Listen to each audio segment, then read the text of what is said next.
Unidad en la diversidad, por Wayne Partain. Voz Andrés Pong. Unidad en la diversidad. La doctrina llamada unidad en la diversidad es una de las doctrinas más peligrosas inventadas por el diablo, porque abre las compuertas a todo error doctrinal. Entre las denominaciones se le llama ecumenismo. Por ejemplo, aunque enseñen doctrinas contradictorias sobre el bautismo, el Espíritu Santo, el gobierno en la iglesia, etc., se unen para tener campañas y otras actividades. A los hermanos no les gusta este término y para suavizarlo dicen unidad en la diversidad. Pero el cambiar la etiqueta no cambia la mercancía. Muchos textos enseñan que no debe haber comunión con los que practican el pecado, o enseñan el error doctrinal, no importa quién sea el culpable. Leemos en Juan, capítulo 1, versículo 5, este es el mensaje que hemos oído de él y os anunciamos. Dios es luz, y no hay ningunas tinieblas en él. Versículo 6 de primera de Juan capítulo 1, si decimos que tenemos comunión con él y andamos en tinieblas, mentimos y no practicamos la verdad. Debe haber comunión solamente con los que enseñan y practican la verdad. En 2 Corintios capítulo 6 versículo 14, no os unáis en yugo desigual con los incrédulos, porque ¿qué compañerismo tiene la justicia con la injusticia? ¿Y qué comunión la luz con las tinieblas? El error no es luz, el error es tinieblas. El cristiano no debe unirse en yugo desigual con los que enseñan error, no importa quién sea. Segunda Juan 9, cualquiera que se extravía y no persevera en la doctrina de Cristo no tiene a Dios. El que persevera en la doctrina de Cristo, ese sí tiene al Padre y al Hijo. Versículo 10, si alguno viene a vosotros y no trae esta doctrina, no le recibáis en casa, ni le digáis bienvenido, porque el que le dice bienvenido participa en sus malas obras. Así de que no debe haber comunión con los que enseñan error, aunque profesen ser hermanos conservadores, hermanos que se oponen a la iglesia patrocinadora, las escuelas y clínicas establecidas por Iglesias de Cristo, el Evangelio social, etc. Lamentablemente hay hermanos que profesan ser conservadores que enseñan o toleran el error doctrinal, por ejemplo, sobre el divorcio y segundas nupcias, sobre la deidad de Cristo y sobre los días de la creación. Estos temas no son cuestiones de opinión. La Biblia enseña la verdad sobre estos temas de manera explícita. La enseñanza sobre el bautismo, la cena o la ofrenda no es más clara que la enseñanza sobre estos temas, y todos pertenecen a la fe una vez dada a los santos. Judas 3. Los proponentes de estos errores dicen que no quieren división, quieren ser aceptados como hermanos fieles, quieren que sus doctrinas erróneas sean aceptadas como opiniones. De esto hablamos cuando decimos unidad en la diversidad, porque tales hermanos quieren que haya unidad aunque haya diversidad de enseñanzas sobre la doctrina de Cristo. Segunda de Juan, en el versículo 9. Además, algunos hermanos que no aceptan estos errores sí afirman que debe haber comunión con los hermanos que los enseñan. Este concepto es incorrecto, no es nada aceptable. El propósito de este estudio es pues combatir este concepto erróneo de la unidad falsa. Definición del término unidad. Heis, H-E-I-S, uno. Metafóricamente se emplea de unión y concordia, por ejemplo Juan 10:30, también Juan 17:21 y 22, según el diccionario W.E. Vine. En Juan capítulo 17, versículo 21, para que todos sean uno. En Hechos capítulo 4, versículo 32, de un corazón y un alma. Efesios 4, del 3 al 6, en una fe como tú, oh Padre, en mí y yo en ti. El Padre, el Hijo y el Espíritu Santo están perfectamente unidos en el mismo propósito de la misma obra.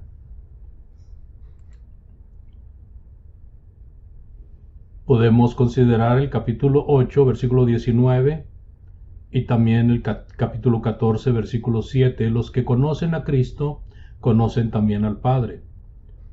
También el capítulo 12, 45 y 14, 9.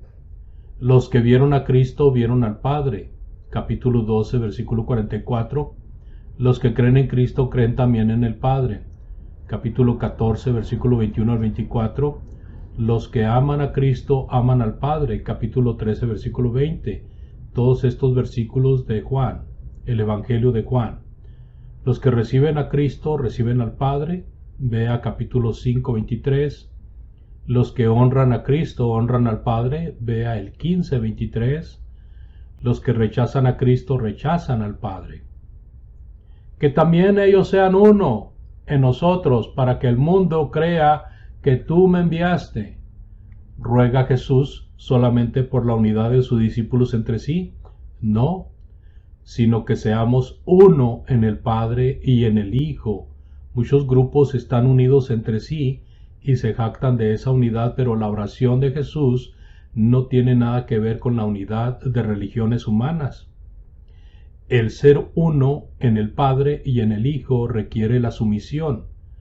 Requiere la sumisión a la enseñanza de Cristo, a la enseñanza de los apóstoles, que está registrada en los 27 libros del Nuevo Testamento, es decir, no solamente la enseñanza acerca de Cristo en Mateo, Marcos, Lucas y Juan, sino también la enseñanza de Él en esos libros, y la de los apóstoles inspirados en Hechos de los Apóstoles, y en las epístolas, y en el Apocalipsis, primera a los Corintios 2, 11 al 13, segunda de Pedro 3, 1, primera de Juan 4, 6.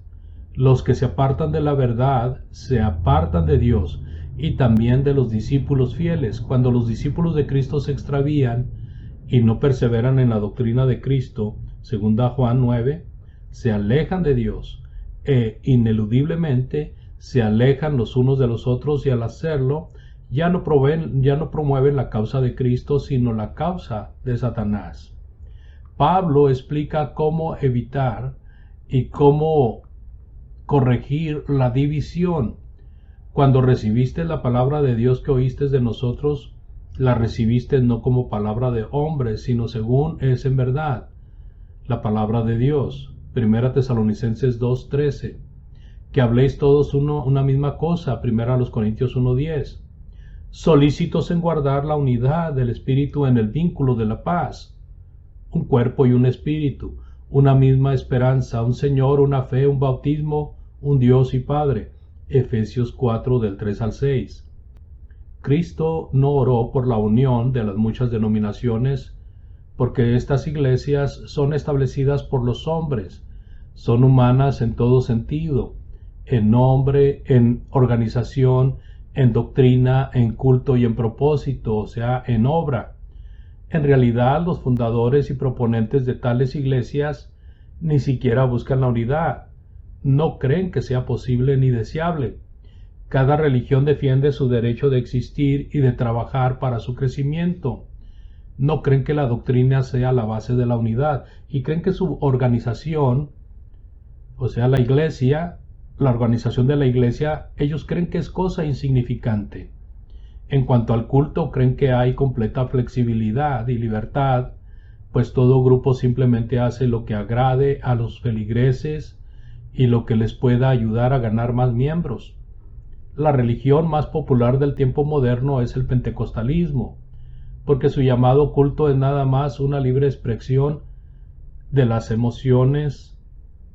La oración de Jesús en este capítulo no tiene nada que ver con la supuesta unidad de tales grupos. Muchos religiosos, hasta miembros de la Iglesia del Señor, dicen que la doctrina no es la base de la unidad. Entonces, si la base de la unidad no es de la doctrina de Cristo, entonces la unidad no tiene base. Si no importan las diferencias en cuanto al plan de salvación, el culto, la organización y la obra de la Iglesia y otras doctrinas semejantes, ¿qué cosas tendrían importancia? Puesto que la unidad tiene que ver con la comunión, ¿en qué otras cosas habrá comunión?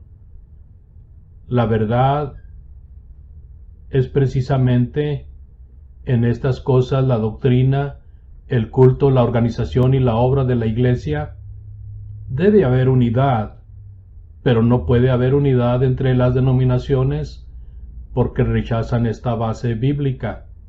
Tampoco puede haber comunión con hermanos que enseñan error doctrinal. Pero la oración de Jesús sí tiene que ver con la necesidad de unidad entre los miembros de la Iglesia de Cristo. Durante los pocos años del ministerio de este servidor, ha habido divisiones amargas causadas por la enseñanza de las doctrinas y mandamientos de los hombres.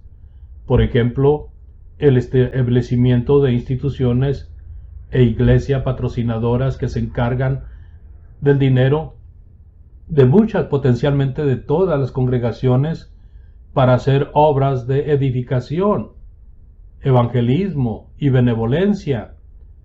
Varios aspectos del calvinismo con respecto al pecado y el plan de salvación. También el llamado individualismo que niega la existencia de la iglesia local. Y otra cosa, la doctrina de que el adulterio mencionado por Cristo en Mateo 19 no es sexual, sino solo los trámites legales para divorciarse y volverse a casar. Y otra más, la doctrina de que al venir al mundo Cristo se despojó a sí mismo de sus atributos divinos o del uso de ellos.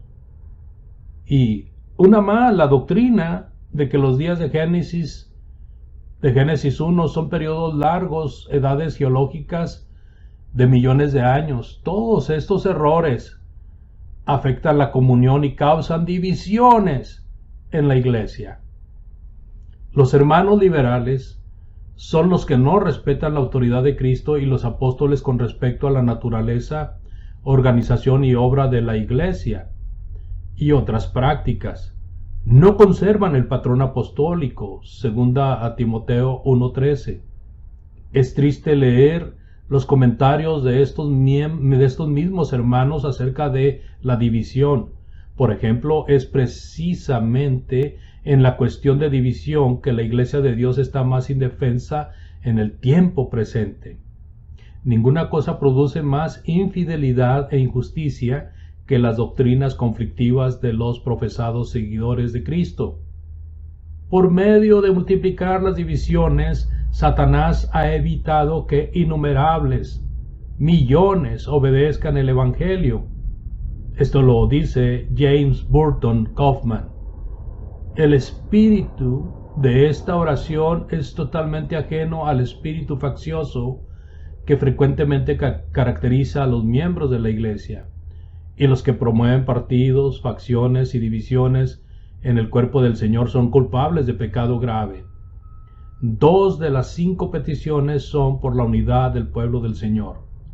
Y mientras que las divisiones que ahora desgarran el cuerpo de Cristo evitan la consumación de su sincero deseo para su pueblo, esperemos y oremos y trabajemos con el fin de que todos los que lleven el nombre de Cristo algún día puedan ser uno, y que todos los cismas, divisiones, contenciones, enajenaciones con toda la rivalidad y amargura terminen para siempre, y que los que profesan ser sus seguidores manifiesten delante del mundo la bendita unidad por la cual él oró. El autor de esta última cita, Guy N. Woods, era el campeón, el debatista principal que por muchos años defendió las innovaciones principales, la iglesia patrocinadora y las instituciones de la iglesia que causaron tantos cismas, divisiones, contenciones, enajenaciones y amargura entre hermanos. Aparte de las divisiones causadas por el error doctrinal, también ha habido muchas divisiones a causa de la carnalidad de los miembros. Primera a los Corintios 3 del 1 al 4, las obras de la carne, Gálatas 5, 19 al 21, no solamente destruyen la unidad de la iglesia, sino también a la iglesia misma, acerca de las cuales os amonesto, como ya os lo he dicho antes, que los que practican tales cosas no heredarán el reino de Dios. La unidad es uno de los temas dominantes de las epístolas. Romanos 12:16, Efesios 2:16, Filipenses 1:27, 2 del 1 al 4, y también en Hechos de los Apóstoles, Lucas describe la unidad que existió entre los apóstoles y otros discípulos. Capítulo 1:14, capítulo 2:1 y versículo 46, capítulo 2, versículo 46, capítulo 4, versículo 32. Seguiremos con este libro, La unidad en la diversidad. Dios les bendiga.